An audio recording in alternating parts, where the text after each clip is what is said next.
こんにちは。今回はメイベリンから新作のファンデーションが発売になったので、既存のファンデーションと比べながらレビューをしていきます。今回2月10日に発売になったのがメイベリンスーパーステイルミマットリキッドファンデーションです。6色展開で N20 という一番中間的なカラーを選びました。公式サイトを見るとポイントとしてはこんなことが書いてありました。リアルスキンフィルム処方、薄膜が肌と一体化するように密着、崩れにくいのに心地いい、重ね塗りでお好みのカバー力に、毛穴レスで透明感のある肌へと書いてあります。既存のファンデーションとも少し比較をしておきます。手持ちのフィットミーの青い方、普通肌さんから姿勢肌さん用っていうもので青いものを持ってます。あとピンクのフィットミーで普通肌さんから乾燥肌さん用のものを持っています。日焼け止め数値を比較するとルミマットは SPF12 PA3 プラスで、青いフィットミーは SPF22 で PA は特に表示がないです。でピンクのフィットミーは SPF30 の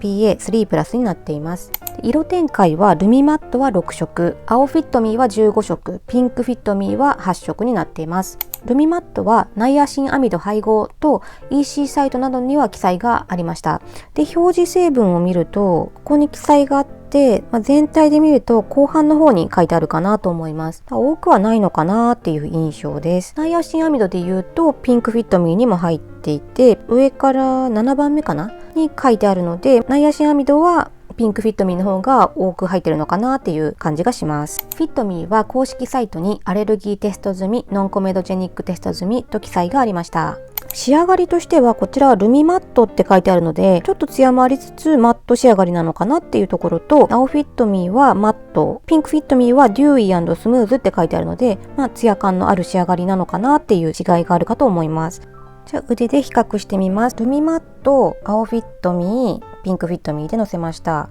色番はルミが N20、フィットミーは両方とも112番っていう色にしてあります。じゃあ伸ばしてみます。すごく伸びやすい気がする。手の甲にも行ってみると、こっちがルミマット。すごく伸びがいいです。次、青フィットミー。ちょっともったりというか粘度が高め、固めなテクスチャーって感じです。手の甲は真ん中に入れます。伸びはしてくれるけど結構やっぱカバー力が高い、その場にとどまる力が強いっていう感じがします。次ピンクフィットミー、これもすごく滑らかなテクスチャーですね。これ伸びが良くてちょっとでもどんどん伸びていく感じがあります。でも結構カバー力もある感じ。色は腕だとそんなに違いを感じないけど、ルミマットは黄色っぽいかなって感じ。青フィットミーはツヤが少なめで、ピンクフィットミーはやっぱりちょっとツヤがあるなっていう仕上がりに違いがあるかなと思います。ボトルで見るとルミマットが一番白く見えるんですけど、腕だとそこまでこれが白いって感じはしないかな。ピンクフィットミーの方がちょっとピンクみがかったカラーしてますね。香りなんですけど、今嗅ぐ限りルミフィットは結構強めの香りがあって、よく日焼け止めについてる、化粧品っぽい香りがします。で、青フィットミーは特に匂いがしない気がします。ピンクフィットミーはちょっとだけルミフィットみたいな匂いがするかなって気がするんですけど、ちょっともし違ったらテロップで修正します。ではメイクをしていきます。で、私は開き毛穴、たるみ毛穴が気になる44歳姿勢肌で、皮脂は出るんだけど乾燥するとたるみ毛穴が気になる肌質です。で、今日はシミのある顔の方にルミマットをつけて、こっち側に青フィットミーをつけていきます。このフィットミーを使う時には結構保湿しておかないと姿勢肌の私でも乾燥するなって感じてるので、今日は乾燥さんの保湿力スキンケア下地を塗っていきます。これは SPF37 PA3 プラスで、以前コメントでこれを使ってみてほしいっていうリクエストがあったものです。パール粒大を顔全体に伸ばすって書いてあるので、それでやっていきます。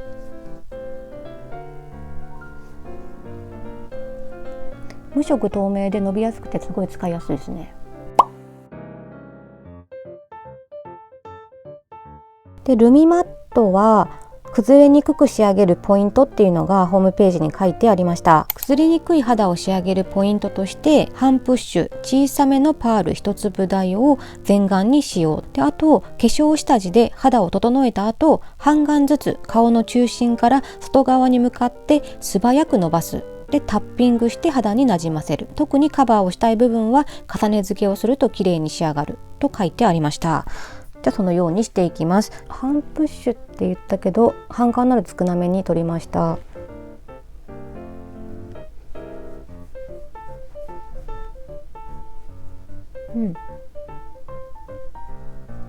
確かにすごく伸びがいい。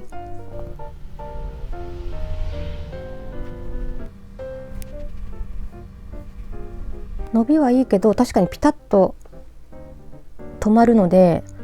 素早く塗った方がいいと思います。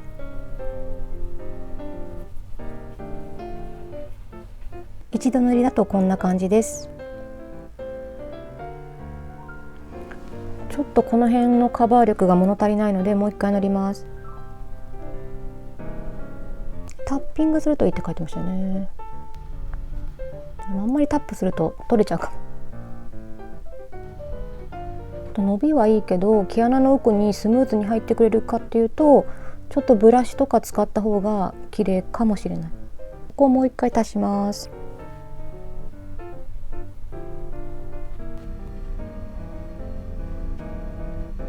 ちょっとスポンジでも叩いてみます。スポンジ叩くとちょっとマットになるかも。こっちの方が重ねやすいかな。一応全体的にちょっとスポンジでトントンしときます。こんな感じです。カバーしてない方とカバーしてある方で結構差がわかるかなと思います。フィットミーいきます。フィットミーはこう薄く手早く伸ばさないといつもムラになっちゃうのでブラシを使ってきます。前もしましたけどロージーローザのブラシです。半プッシュぐらい出してで一回ここでちょっと伸ばしてでこうつけてで素早く伸ばしていきます。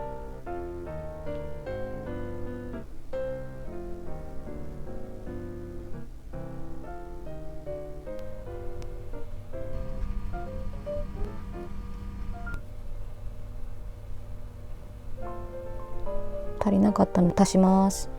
足したいところだけ重ねます。でこっちもスポンジで軽く押さえます。でフィットミーはこんな感じです。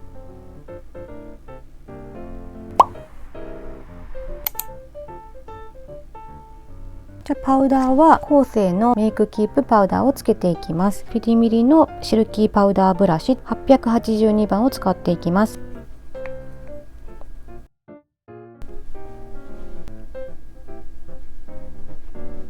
でこっちは皮脂テカリ防止系を使うと私はフィットミーの場合結構粉っぽい崩れ方をしちゃうのでちょっとしっとりめのエクセルのエクストラリッチパウダーの24年版フェイスパウダーピーチベージュをつけていきます。いいパウダーだと思うんですけど私の肌だとさらっとつけないと皮脂と合わさってあんまり綺麗じゃない時があるかな。ブラシに含ませてさらっとちょっとパウダーを別のもの使っちゃったからちょっと比較として良くなかったかもしれないけどパウダーをした後はこんな感じです。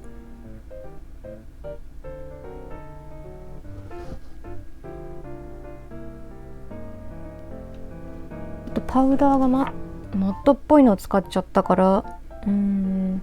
なにルミナス感が分かんないかもしれないけどそんなに感動はしてないかな。そんなに両方とも毛穴が綺麗になってるかっていうとそこまでかもしれない。セザンヌのクッションとかの方が綺麗だったかもしれない。でも時間経過が綺麗だったら嬉しいので時間経過を見ていきます。メイクして5時間後の状況です。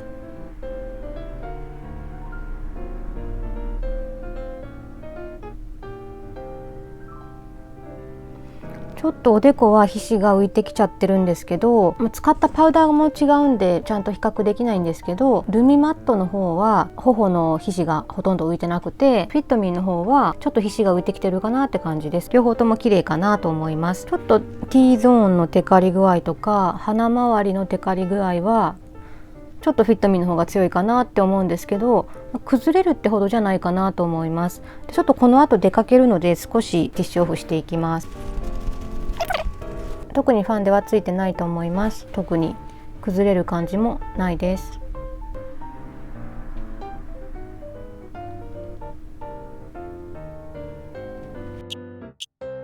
メイクして10時間後です。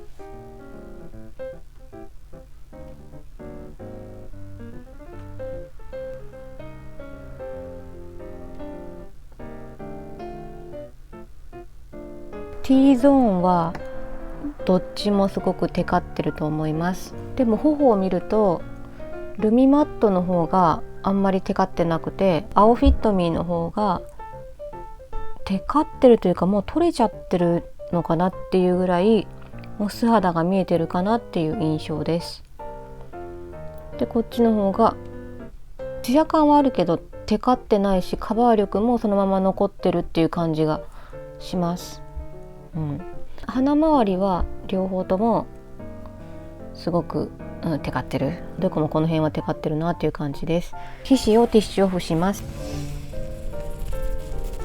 あんまりティッシュに色はついてないかなと思います。ティッシュオフしたところはこんな感じです。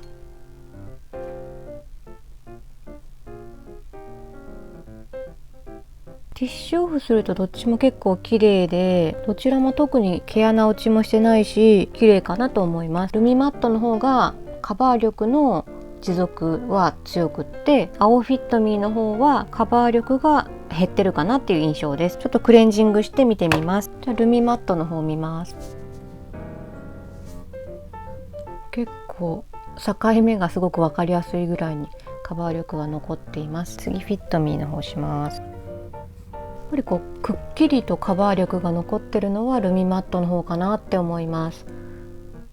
こっちはそこそこファンデは取れててっていうのがわかるかなと思います。ルミマットの持続力は結構すごいなっていう印象です。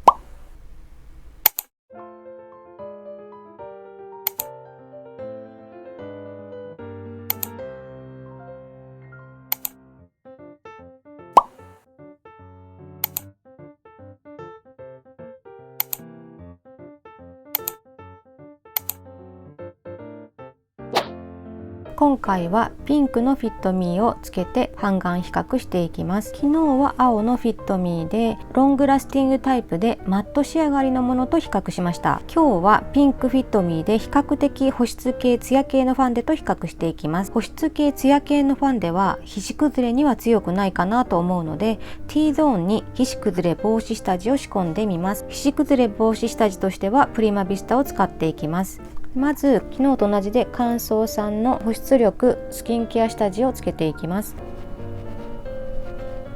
次にプリマビスタをつけていきます。 T ゾーンだけテカるので T ゾーンにつけていきます。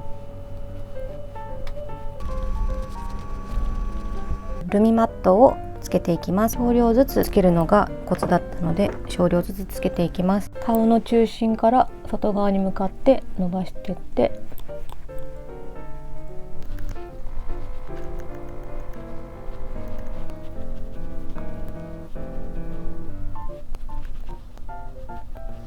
毛穴のあたりは反対側からもちょっと塗り込んだりするとうまく入るかな。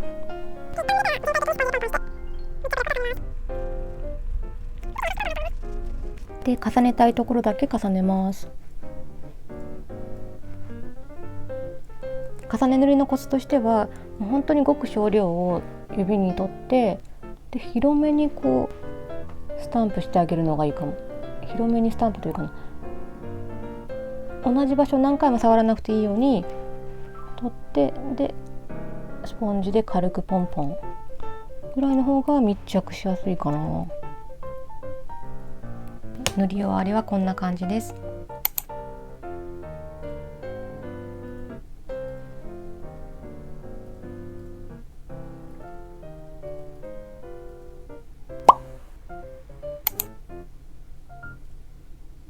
次にピンクヒットミーを塗っていきます。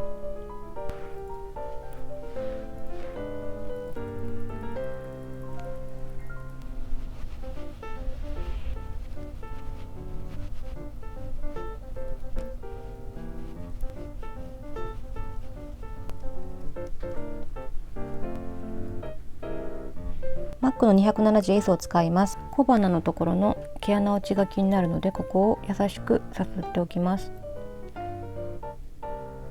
だいたい綺麗に取れたかなって思います。一重だとこんな感じです。ちょっと頬の赤みが気になるので、もう一回頬は重ねていきます。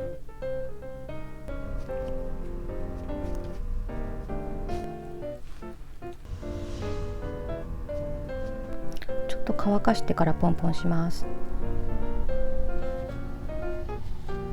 ピンクフィットミーはフィット力がそこまで高くない感じがして、重ね付けとかにはあんまり向かないかもしれないですね。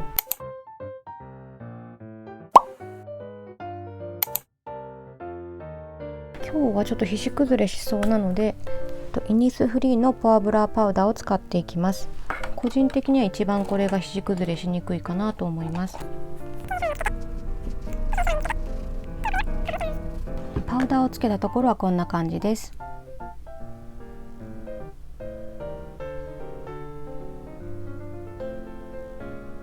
時間経過を見ていきます。10時間後です。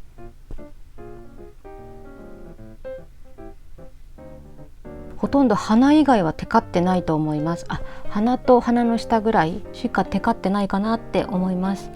で、ピンクフィットミーの方はちょっと粉っぽい崩れ方みたいにはなっちゃってるかなと思います。ルミマットの方は結構ずっとマットで、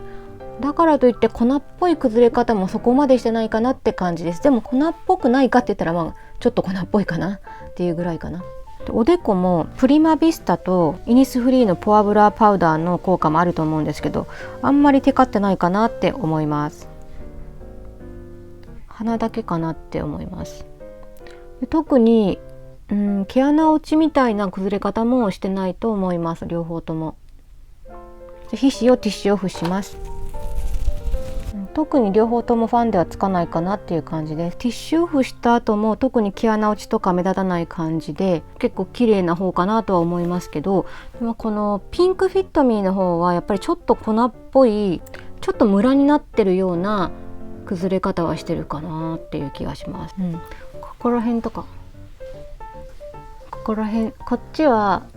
そんなに粉っぽく崩れてないけど、こっちはちょっと粉っぽく崩れてるかなって気がする。ずっとマット仕上がりっていうところでちょっと影が目立つ感じはするかな。こっちのツヤっぽい方が元気なお肌っていう感じはするかなって思います。ちょっと肌が乾燥してるのかなみたいに見えなくもないかな。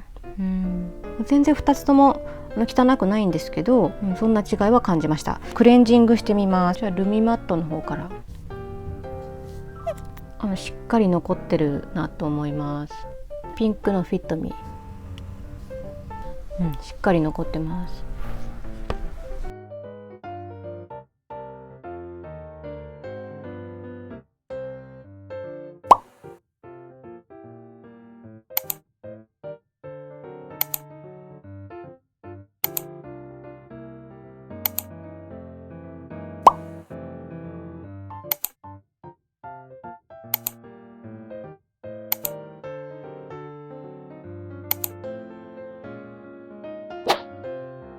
今日はマスクをして5時間ぐらい過ごしたので、マスクへのつき具合と肌の崩れ具合を見てみます。マスクにはそこそこついてて、これはリップなんですけど、鼻周りとか頬とか、頬ちょっと今日チークつけてるからチークの色もついちゃってますけど、こんな感じです。や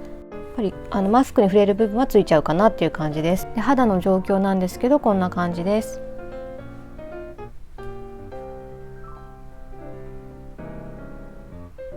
紐が当たったあたりはもうくっきり取れちゃってますけど、こっちも紐のところはくっきり取れてますけど、頬の上とかはちょっとなんかなみなみっとした崩れ方はしてるけど、すごいアップで見ない限りはわからないです。鼻も特に崩れてないと思います。皮脂の浮いてる感じも結構少なめ、テカリも少なめかなと思います。ちなみに、下地はピンクのフィットミーを検証した時と同じで、乾燥さんの後にプリマビスタをつけて、このファンデーションつけて、でイニスフリーのフォアブラパウダーでセットしてます。マスクでも結構強いかもしれないです。5時間ぐらいだったら。ではレビューしていきます。まずルミマットについてレビューしてからフィットミーと比較していきます。まずルミマットのすごいところです。一番印象的なのはカバー力とマットの質感の持続力がすごいです。私は脂性肌なのでマットなファンデをつけてもすぐツヤ肌状態になってしまうんですね。でもこのファンデはマット仕上がりが持続するのがすごかったです。10時間検証の結果でもかなり分かりやすいくらい崩れにくかったかなと思います。特に皮脂が出にくい頬はほとんど崩れなかったです。正直初めてつけた時には肌の仕上がりに感動がなくて、で仕上がりへの感動がないまま検証していったんですけど、3日間検証する中で鏡を見てはあれ崩れてないなとか、皮脂をティッシュオフしてはあれ崩れてないなって、マスクをしてもあれなんでそんな崩れてないのみたいな感じで、使うたびにあれこのファンデ優秀かもって実感を持てていったんですよね。つけたては綺麗なんだけど時間経過すると綺麗じゃないっていうファンデはよくあるんですよね。特にマット系のファンデは綺麗を長時間キープできるものは少ないと思うので、私の手持ちに加えられたっていうのがすごい嬉しいです。あと脂性肌の私の場合どうしても T ゾーンはテカりやすいんですね。このファンデも皮脂が出てきてしまうんですけども、ティッシュオフすればほぼ元通りっていう感じで綺麗をキープしやすかったです。冬の検証ではあるんですがドロッと崩れることもなかったです。でこのファンデは乾燥しにくく感じました。これまで使ってきたロングラスティングタイプのマットファンデは乾燥するし、乾燥によるたるみ毛穴が悪目立ちしてたんですよね。でもこのファンデは下地に乾燥酸を仕込んでたっていうのもあるかもしれませんが、乾燥を感じなくてたるみ毛穴も気にならなかったです。あとどう話そうかなって思ってたんですけど、このファンデはある意味メイベリンっぽくない多くの方にとって使いやすいアイテムなんじゃないかなって思ったんですね。どういうことかっていうと、スーパーステイマットインクとかマスカラとかすごく落ちにくいっていう商品があるじゃないですか。癖が強いアイテムが多いなって思うんですね。めちゃめちゃ落ちにくいスーパーステイマットインクなんですけど、落ちにくいっていう特殊能力があるんだけどガチでマットだし、結構カラーが特徴的だったりしますよね。ラッシュニスタのプライマーもすごく落ちにくいし、カールキープ力もすごいんですけど、ブラシの頭が食虫植物みたいでもうすごい変わってたりとかして、癖が強いアイテムが多いっていうのがメイベリンの特徴な気がしています。やっぱ癖強なのに対してこのファンデはこういう癖の強さはないな。ある意味メイベリンっぽくない多くの方にとって使いやすいアイテムなんじゃないかなって思ったんですね。仕上がりが上品な薄膜マットで普通に塗りやすいし、めっちゃ崩れにくいんです。地味な優秀タイプっていう感じがするんですけど、でも地味に毎日使ううちにすごい好きになってくるみたいな、そんなファンデでしたね。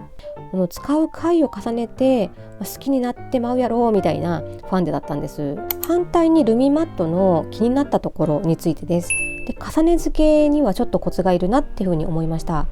1回塗りは簡単にできるんですけど、重ね付けはコツをつかむまでにちょっと難しく感じました。最初はこれを指先に取ってここでポンポンポンポンポンポンってやってたんですよね。そうすると指の跡がこんな感じで跡がついちゃう感じだったりとか、あとは、2層目を塗ってるんだけどなんか1層目を剥がしながらなんかうまく塗れてないなみたいに感じることとかあったんです。何度か使って頬に重ね付けしやすいなって思った方法はこんな感じです。指の第一関節と第二関節、ここ全体使うっていう感じなんですけど、まずここを使ってここをこんな感じ、もっと薄くでもいいんですけど、こういう感じで第一関節第二関節全体を使ってファンデを取ります。重ねたいところに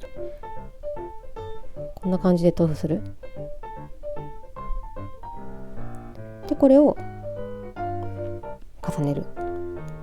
こうすると薄く均一に重ね付けができるなっていうふうに思いました。重ね付けをしたいパーツによってもどう塗ればいいのかっていうのは変わると思うんですけど、頬だとこんな感じでいいかなって思いました。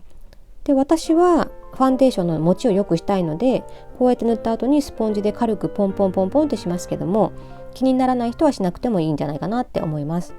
でついでに言うと、私の顔の側面にあるたるみ毛穴、そこがなんか穴だけぽっかり開いてしまう穴だけファンデーションを塗れていないっていう時がたまにあるんですけど、それは下から上に向かって指で軽くすくい上げるように持ち上げるように塗ると、いい感じでファンデが毛穴に入り込んでくれました。ちなみに今回の動画ではファンデの力を見るためにカバー力を上げたい場所にファンデの重ね付けをしていました。今回の動画ではファンデを使って、無理にやったっていう感じはあるんですけど、普段だったらカバー力が必要な場所にコンシーラーを使って簡単にカバーすればいいかなと思います。次、このファンデの特徴のマットな質感についても少し気になりました。ファンデの質感は私の肌では完全マットというより、このファンデのボトルみたいなすりガラス状雰囲気に感じました。内側に肌色があるんだけど、表面がきめ細やかなキメで輝いてるみたいな、光を反射しすぎないフォギーなマット肌になるような印象があります。でもこの仕上がりについては口コミを見ていると、マット肌になるっていう表現をされている方もいれば、セミマットになるっていう方もいらっしゃるので、使う方の肌の質感とか、あと下地やお粉によって感じ方に差が出るのかなとも思っています。私自身はルミマットを使うと肌の光の反射が少なくなって毛穴の凹凸が目立ちにくいと感じました。明らかなツヤがないことで落ち着いて見えるので、シンプルなデザインの服が映えるなっていうふうに思いました。だからテカって見えない方がふさわしいオケージョンの時にはとってもいいんだろうなって思いましたし、和装にも合いそうに思います。でその一方で検証の時はなんか顔が平たく大きく見えるような気がしたり、あと頬骨や口周りの顔の中の大きめの影が目立つように感じました。家族に半眼検証の時にどんな風にこの肌見えるって聞いたんですね。そしたらフィットミー側はツヤがあって元気で若々しく見えると。でルミマット側はマットだと粉っぽく見える、ちょっと老けて見えるっていう反応があったんですね。検証の時はファンデの力が見たいから下地、ファンデ、お粉っていうシンプルな状態で過ごしてたので、のっぺりとした印象はあったかなと思います。でも普段だとチーク、ハイライト、シェーディングなども使いますよね。で使うとこんな感じでした。使ったアイテムはデイジークのベージュのチークで血色感を足して、エチュードのシェーディングを使ってちょっと影感を作って、でコフレドールのチークのハイライトの色味が温かみもあって好きなので、そのハイライトの部分だけ取って頬の高い位置や鼻筋に入れました。そうするとこんな感じでちゃんと血色感も立体感もあって健康的なルックスにできるかなと思います。なので今ツヤ肌が流行ってるからか、マット肌が与えるネガティブな印象というかな、プラスだけじゃない印象みたいなものも確かにあるんですよね。で年齢を重ねた肌だとマットすぎると老けて見えるかなっていう点も、なくはないと思います。でもファンデでは毛穴の凹凸を目立ちにくくしておいて、で均一なキャンバスを作っておいて、で他のメイクアイテムで血色とか陰影とかを作れば、正直特に問題ないかなって思っています。ただファンデ1個で立体感を演出したいっていう方には、向かないファンデかもしれないですね。あと逆に案外気にならなかったなっていう点はこんな感じです。まず香りなんですけど、直接このファンデーションの液をクンクンって嗅ぐと化粧品っぽい香りがするんですけど、肌にのせると気にならなかったです。マスクをしてても特に気にならなかったです。あと色は6色展開されている中で明るさと温かみが中間的な色 N20 を選んだんですね。私にはちょうど良かったです。私はいつも標準色かその一つ明るいカラーを選ぶんですが、6色中の中間の N20 でちょうど良かったです。時間経過でくすむ感じもしなかったです。割と明るめが中間色として設定されているのかなと思うので、逆に日本のファンデで標準色を選んでいる方はもしかしたらこれが明るいって感じる方もいるかもしれません。その辺もちょっと注意して色選びしてもらったらいいかなって思います。じゃあ次、フィットミーと比較します。最初の方でスペック的な違いはお伝えしました。ここでは検証を踏まえて私の肌で感じた違いをお話ししていきます。私の肌で違いを感じたポイントは3つです。1つ目が使いやすさです。私の中では青フィットミーは使い方にコツがいります。脂性肌の私でも乾燥崩れすることがあるので、前に動画で使うコツをまとめました。内容としては、合わせる下地やお粉をしっとり系にすること、ブラシで薄塗りにするっていう工夫をまとめました。あとフィットミー両方ともなんですけど、雑に塗ると深めの毛穴に毛穴落ちしやすかったり、あとはファンデの層がちょっと厚くついて、なんかボソボソっとした感じで崩れるっていうことがあります。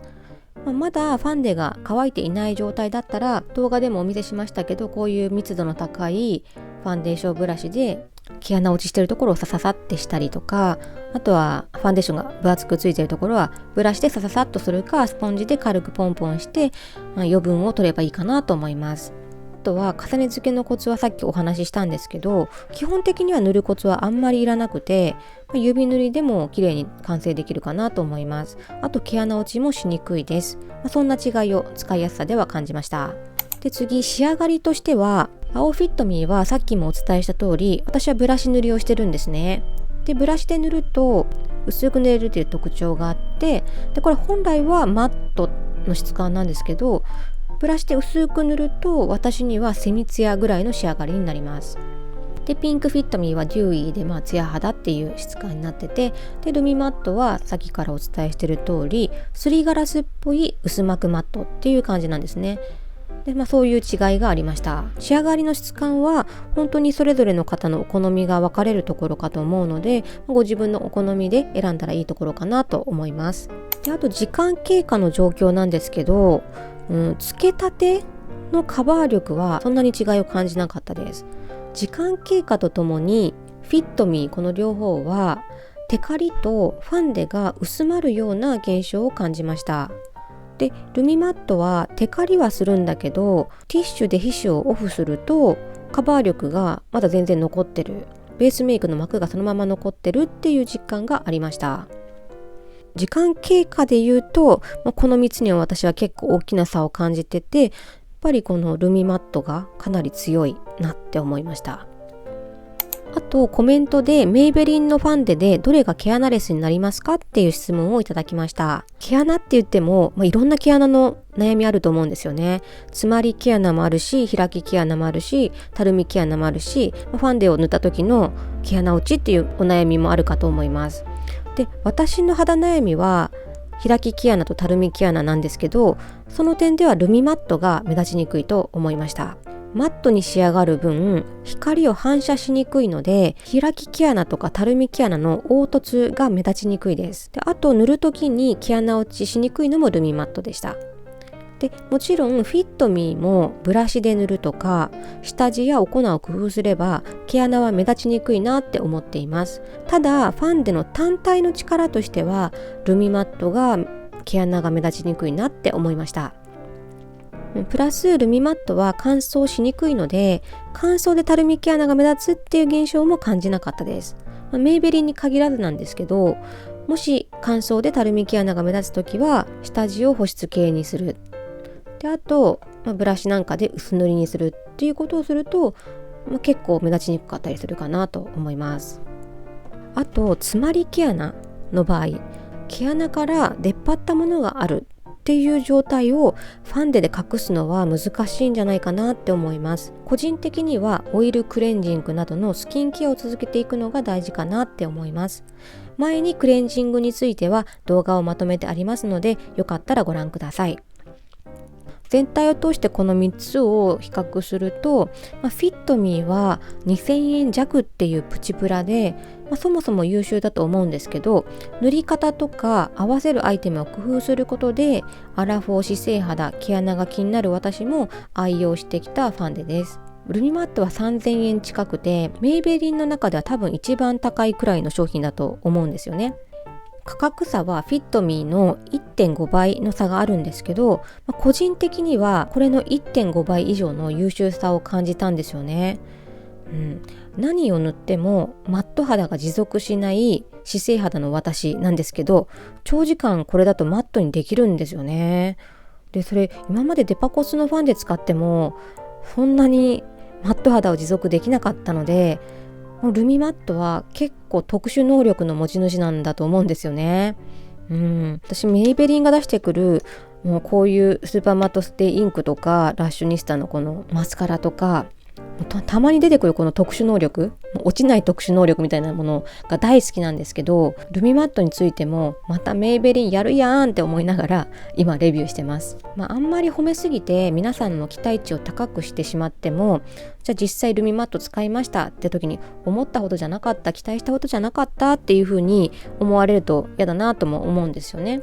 で、私的には正直なところ仕上がりは普通だなって思いつつ、3日間検証の中で使いながらだんだんその持続力の凄さに感動して好きになっていったアイテムなので、その思いを動画に載せてみました。なんかね、仕上がりの綺麗さも綺麗は綺麗なんですけどね、仕上がりの綺麗さに感動っていうよりもその持続力に感動するものかなって、これも耐えられちゃうの、これも耐えられちゃうのみたいな感じで感動したアイテムなので、その辺を受け止めてもらえたら嬉しいなって思います。気になった方はぜひチェックしてみてください。このチャンネルではこんな感じで購入品のレビューや私なりのメイクの仕方についてお話ししています。よろしければチャンネル登録、高評価、コメントをいただけると嬉しいです。特にコメントは次の動画を作る励みになっています。いつもコメントありがとうございます。どうぞお気軽にコメントください。ではまた。バイバーイ。